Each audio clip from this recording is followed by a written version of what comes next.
Bienvenidos de nuevo a Café con Col. Esta vez me acompaña una persona que tiene la misma pasión que yo acerca de la producción audiovisual, la producción cinematográfica. Ella respira y late pura producción en Venezuela. Nada más y nada menos que bienvenida Claudia Lepage. Pero antes de comenzar a conversar con Claudia, queremos un café. ¿Qué te provoca? ¿Un macchiato, un espresso, un cappuccino o un coladito? Bueno, antes que nada, buongiorno. Buongiorno. Y yo me tomaré un macchiato. Un macchiato. Sí. Señor Michael, si usted nos hace el grandísimo favor, yo creo que podríamos compartir dos macchiatos. Bueno. Para no complicarle tanto la vida a Michael, ¿no? Dos macchiatos para empezar, porque esto va a ser largo, entonces podríamos después repetir con un espresso o un cappuccino o el coladito que tanto quiere Ángel probar, ¿no?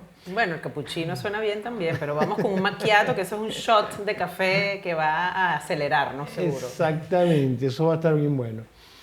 Claudia, ahora sí, vamos a hablar de cosas, vamos a hablar no solamente de cosas serias, sino vamos a hablar de cosas íntimas entre productor y productor, ¿ok? Ok. En primer lugar, para ti, ¿qué es la producción como profesión? Mira, la producción es una combinación de ingredientes que no todo el mundo tiene, pero se requiere, bueno, pasión, lo primero. Absoluto. Yo creo que todos los que hacemos cine, audiovisual, que tenemos ese aditivo. Disciplina, ser psicólogo, Importantísimo. la constancia, foco, buena comunicación. Tienes que intentar además empatizar con tu equipo para que esa gente que va rotando de película en película, de proyecto en proyecto, ese tiempo que va a estar contigo haciendo esa película que tú tienes a lo mejor 3 años preparando, te den todo. Exacto. Exacto. Ahí has mencionado varias cualidades de liderazgo también, dentro de toda parte, por supuesto, que yo creo que los buenos productores son también humildes, ¿no? Aquí entre tú y yo, y hablando de cosas íntimas, a mí me parece que la producción es una de las profesiones más ingratas que hay en el mercado, ¿no? Sí, lo es. Es decir, pocas veces los productores se llevan, por supuesto, el aplauso, pocas veces hay cierto reconocimiento que tú digas, wow, pero siempre, como dices tú, si tienes la pasión, la vas a vivir intensamente y te vas a sentir satisfecho. Sí, yo creo que en parte ese tema de la humildad, porque bueno, somos coprotagonistas, ¿no? Pero Exacto. el director es el que lleva siempre todos los laureles, el capitán del barco, por supuesto, en el área de dirección. Pero muchos directores me han dicho, después de haber terminado una película, oye, es que yo sin una productora como tú o sin un productor no hubiese sido capaz de hacer esta película, ¿no? Entonces sí hay un valor de nuestra figura en el mercado, en el medio cinematográfico, pero sí es bien ingrata, la verdad. Sí, eso sí, a mí una de las cosas que me fascina, por supuesto, es que los productores tenemos la capacidad de llevar algo intangible a algo tangible, algo que pueda hacerte latir el corazón, algo que tú puedas compartir, algo que te pueda generar emociones encontradas, ¿no? Bien sea una película, bien sea, ¿cómo se llama? Un documental. Y hablando de eso... Y manejamos, perdón que te No, interrumpa, por supuesto. tiempo, dinero y personal creativo y técnico. Entonces Exactamente. tenemos que meter en la licuadora varios ingredientes ahí para que funcionen y sea viable la película o el Exactamente. proyecto que vamos a hacer. Allí yo quiero conversar un poco, porque debes tener anécdotas como tienen uno, es decir, cómo la primera vez que te encontraste con la posibilidad de hacer algo en producción, ¿cómo fue para ti? Mire, yo empecé bien joven. Yo creo que ya a los 18 años estaba en un set.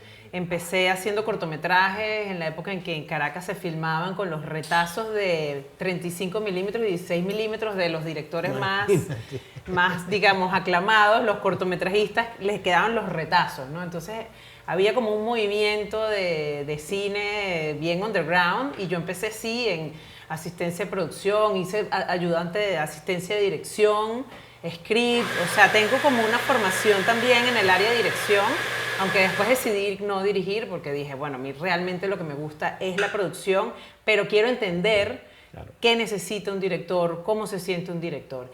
Y realmente yo empecé en ficción, pero el documental me atrapó desde muy joven. ¿Por qué? ¿Por qué el documental? Bueno, porque yo siento que este país necesita documentar lo que pasa, necesita además construir una memoria histórica. Yo empecé a trabajar en documental histórico con Carlos Oteiza en Cine Archivo Bolívar Films, muy joven. Todo el mundo me decía, ay, pero no es como demasiado aburrido estar ahí en un archivo viendo películas viejas. A mí eso me encantaba. Y después tuve la oportunidad de trabajar en HBO Latinoamérica, cuando Venezuela era pionera, además, en la creación de televisión de pago para toda América Latina. Y tenía que 25 años y me dijeron, esta productora no se puede ir a este viaje a Nueva York, a Miami, no sé qué. Agarra este equipo tú y te vas a viajar. Siento casi que nueva en HBO y bueno, me encantó. Yo dije, esto es lo mío.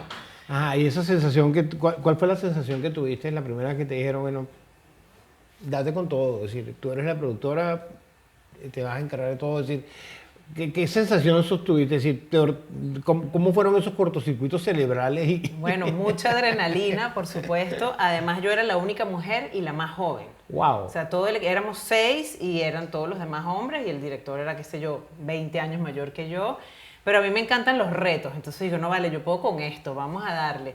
Y yo creo que eso es algo que me ha hecho como ir subiendo, ¿no? Que a veces cuando uno mismo se pone los límites, porque hay como un sistema de creencias de que, bueno, no, que si es muy joven, es muy chiquita, es mujer, no puede, no sé qué. Si uno se cree eso, entonces no avanza. No avanzas. Y bueno, esos fueron años espectaculares en HBO, donde me la pasé viajando por América Latina, ¿sabes? Con un koala lleno de dinero en efectivo que me daban para pagar la comida, los hoteles, y fue alucinante. ¿Algo bonito que recuerdas de esa experiencia? Bueno, entrevistar a Charly García en Buenos Aires, por ejemplo. Wow. Sí. Así, pero ¿cómo pasó? Es decir, o fue un improvisado, o tengo la oportunidad, o mira, Claudia, aquí está Charly, entrevístalo, ¿cómo fue? Estábamos haciendo un documental donde estábamos entrevistando a las madres de Plaza de Mayo y estábamos hablando de entrevistar a rockeros que estuviesen como un poco hablando del sistema político, de la sociedad, etc. Y habíamos estado persiguiendo a Charly García, que el manager era uno, era otro, lo cambiaban y fue imposible como cuadrar una entrevista con suficiente antelación. Entonces fue llegar a Buenos Aires y nos dijo él, llamamos a su casa, vénganse en 2 horas. Y el director me dijo, oye, como has sido tú la que has estado en contacto, hablando y no sé qué, pregúntale esto y entra tú al cuarto donde él estaba pues encerrado con su guitarra y todo. Entonces, bueno, me tocó. Y yo decía, pero si yo soy súper fan de Charly García, yo crecí con su música. ¿Qué hago yo aquí entrevistando a mi ídolo? Y tenía 25 años yo. Y te encontraste con él y que no sabías si actuar como productora o como fan o qué. Exacto. Él me dijo, cállate, porque estaba viendo un concierto de él en La Plata y me decía, mira cómo muevo la patita. Y yo así, sentada al lado de él en su cama viendo el concierto, yo dije, bueno, yo no voy a empezar la entrevista hasta que él me diga, ¿no? Había una clave que yo tenía que darle al equipo, a los camarógrafos y sonido que estaban afuera, que yo tenía que darles como una contraseña para que ellos entraran. Fue súper divertido. Y eso. Sí. Esas son cosas que obviamente, bueno, son como que pequeños espacios de la vida que te impulsan a ser mejor, ¿verdad? Es decir, o que te impulsan a tener mejor conocimiento o más. O dices, wow, esto lo hice bien. Es decir, quiere decir que puedo seguir haciendo esto de esta manera, Sí, ¿no? y también la versatilidad que debe tener el productor, ¿no? Exacto. Porque también me pasó con Carlos Oteiza, que estábamos haciendo un documental sobre Carlos Andrés Pérez, y él no pudo viajar al Táchira y me mandó a mí con el equipo. Y yo ahí estaba más joven, yo tenía como 22 o 23 años, y me dijo, esta es la lista de preguntas que le tienes que hacer a Carlos Andrés Pérez. Así y tal yo cual. estaba así en San Cristóbal con mis preguntas, como creyéndome buena, mi rol de que lo iba a entrevistar y lo entrevisté. como buena productora, como buena directora, como dice, el buen productor tiene que asumir el rol que le corresponde en determinado momento y tratar de ser lo más abierto posible para que las cosas salgan bien. Es más o menos esa sensación que tú tienes cada vez que se te presenta una oportunidad como esa. Sí, hay que ser flexible, ¿no? Y hay que, cuando tú tienes que llevar algo a cabo y empujar para que eso salga, Bueno, curiosidades alrededor del mundo. Estábamos grabando micros documentales, estábamos en Asia y de repente había que ir a un restaurante a ver qué preparaban ellos, que si ratón de campo, sapo al curry, no sé qué. Entonces, bueno, vamos a grabar el proceso de cómo se prepara y después que está todo listo, oye, pero no hay ningún comensal aquí en el restaurante que se coma esto. El camarógrafo me dice, bueno, ponte tú. Y me tuve que comer el sapo al curry. ¿Qué No tal? puede ser. Pero el micro quedó bellísimo. Sí, y mira, vamos a cambiar de tema. Vamos a tomarnos el café. Prefiero café carbone que sapo al curry. Sí, la Salud. verdad que sí. Buenísimo. Está brutal. Como el café que me tomaba en Roma. Gracias, doctor. Está genial.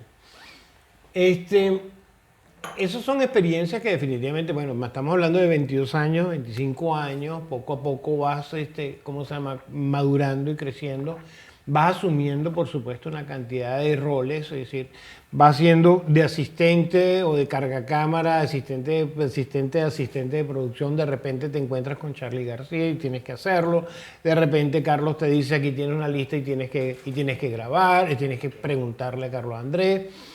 Lo siguiente fue, bueno, tú sentiste como que la capacidad para decir, bueno, sí puedo, ¿no? En el siguiente segmento vamos a hablar de cómo has ido creciendo como profesional, como productora, porque definitivamente nos pasa a ambos. Bueno, lo más bonito es que a medida que tú vas contando anécdotas, yo voy recordando las mías, ¿no? Que debes tener un montón súper interesante. También, y muchas de ellas no son nada agradables, pero bueno, son gajes del oficio. Vamos a regresar en el próximo segmento y vamos a seguir hablando de producción audiovisual con Claudia Lepage.